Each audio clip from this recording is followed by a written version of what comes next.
समस्त भारतवासियों को अंतर्राष्ट्रीय हिंदी दिवस की हार्दिक शुभकामनाएं। हिंदी के स्वरूप पर जो इतना विवाद खड़ा होता आया है पिछले कुछ दशकों में, उस पर मैं अपना दृष्टिकोण आप लोगों के सामने में प्रस्तुत कर रहा हूं। दोस्तों, सबसे पहले हमें यह जानना चाहिए कि आखिर हिंदी कहते किसे हैं, हिंदी आखिर कौन सी भाषा है। तो दरअसल दोस्तों, जैसे विभिन्न वर्णों और विभिन्न जातियों के समूह को हम हिंदू कहते हैं, उसी तरीके से विभिन्न बोलियों और विभिन्न भाषाओं के शब्दों के समूह को हम हिंदी कहते हैं। मैं आपके सामने में इसका एक उदाहरण दे रहा हूं। जब हम हिंदी पढ़ते हैं तब हम विद्यापति को पढ़ते हैं, जो कि मैथिली भाषा में रचनाएं करते थे। जब हम हिंदी पढ़ते हैं तब हम सूरदास को पढ़ते हैं, जो कि ब्रज भाषा में रचना करते थे।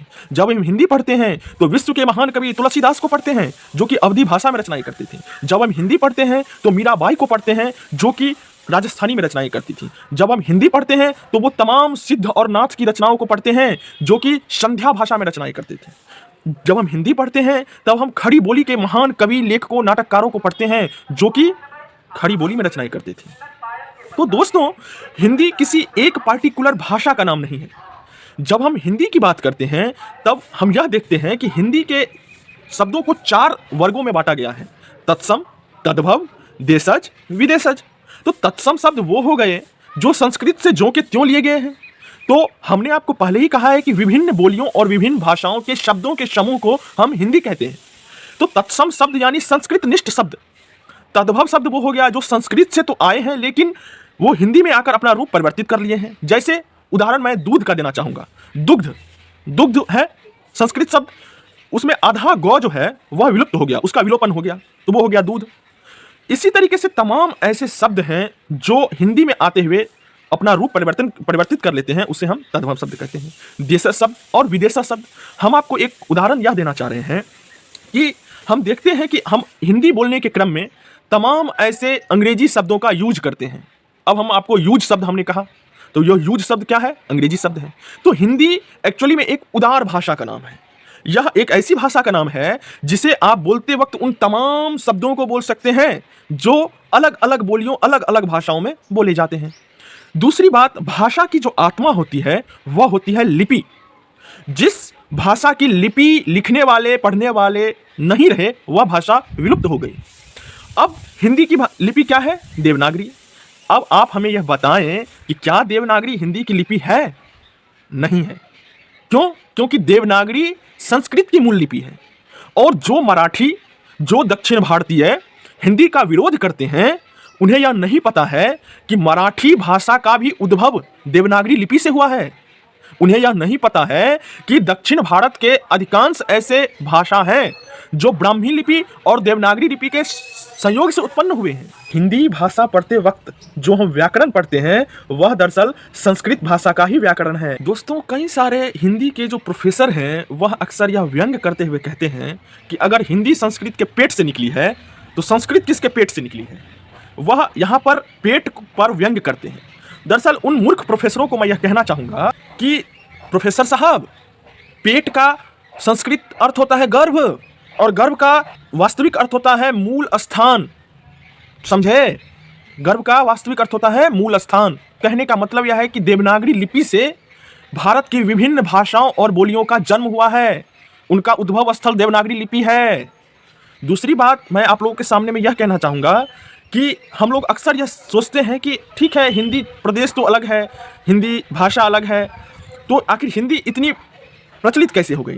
तो दरअसल दोस्तों, इसमें हम लोग एक चीज़ बहुत नज़रअंदाज करते हैं, वह यह है कि हिंदी को विभिन्न प्रदेशों तक पहुंचाने में बॉलीवुड के गीतों का अहम योगदान है। तमाम देशभक्ति के गाने, तमाम बॉलीवुड के सॉन्ग, गीत जो हैं, वह हिंदी के शब्दों को इन्होंने गैर हिंदी प्रदेशों तक पहुंचाया, और इसमें हमारी कला का अहम योगदान है। आप यह देख सकते हैं, कला की अभिव्यक्ति नहीं होती है जिस भाषा में, वह भाषा मृतप्राय हो जाती है। संस्कृत एक समय तक नाटककारों की प्रमुख भाषा थी, लेकिन इस्लाम के उदय के साथ संस्कृत का विलोपन हो गया।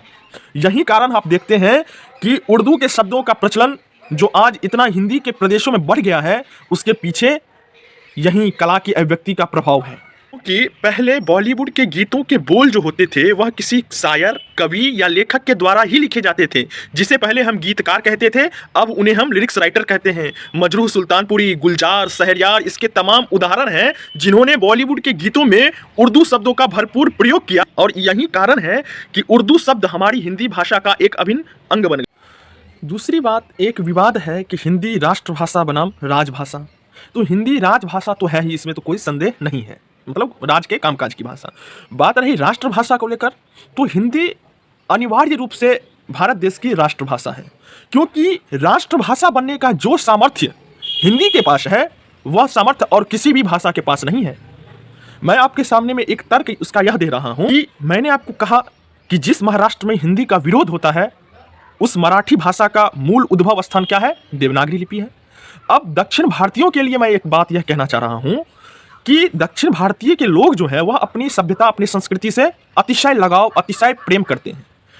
पुष्पा नामक एक फिल्म आई थी, उसका क्लाइमेक्स बीजीएम जो था, बैकग्राउंड म्यूजिक जो था, वह पूरा का पूरा संस्कृत में था। आप जाकर इसे यूट्यूब पर, इंटरनेट पर सुन सकते हैं। तो जब जो भाषा आपकी संस्कृति का प्रतिनिधित्व करती है, उस भाषा से बेहतरीन राष्ट्रभाषा का विकल्प और क्या हो सकता है?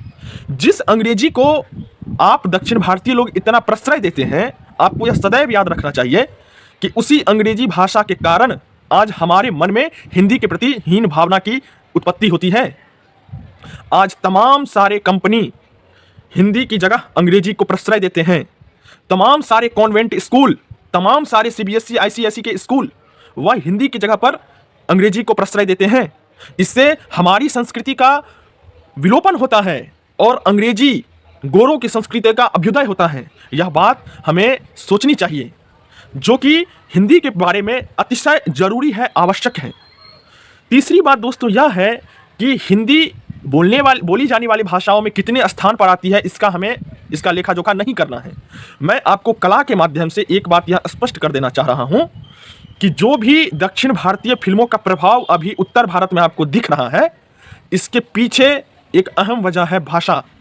आप यह समझिए कि दक्षिण भारतीय की फिल्में वहाँ की मूल भाषाओं में बनती है, लेकिन वह जब डब होकर हिंदी प्रदेशों में रिलीज होती है, तब आप देखेंगे कि उसका कलेक्शन जो है, उस फिल्म का कलेक्शन जो है, वह काफ़ी उच्च स्तर का चला जाता है। इसीलिए मैं तमाम उन सारे व्यक्तियों से यह अपील करना चाहता हूं, भले ही आपका विषय साहित्य हो या ना हो, आप इंजीनियर हो, आप डॉक्टर हो, आप वैज्ञानिक हो, आप टीचर हो, लेकिन मैं आप लोगों से एक अपील करना चाह रहा हूं कि ज़्यादा से ज़्यादा अपने घरों में, अपने आसपास के अगल बगल के संबंधी रिश्तेदारों के बीच में हिंदी का प्रयोग अधिक से अधिक मात्रा में करें। इसी से हमारी हिंदी मजबूत होगी और हमारी हिंदी राष्ट्रभाषा बनने की ओर अग्रसर होगी। धन्यवाद।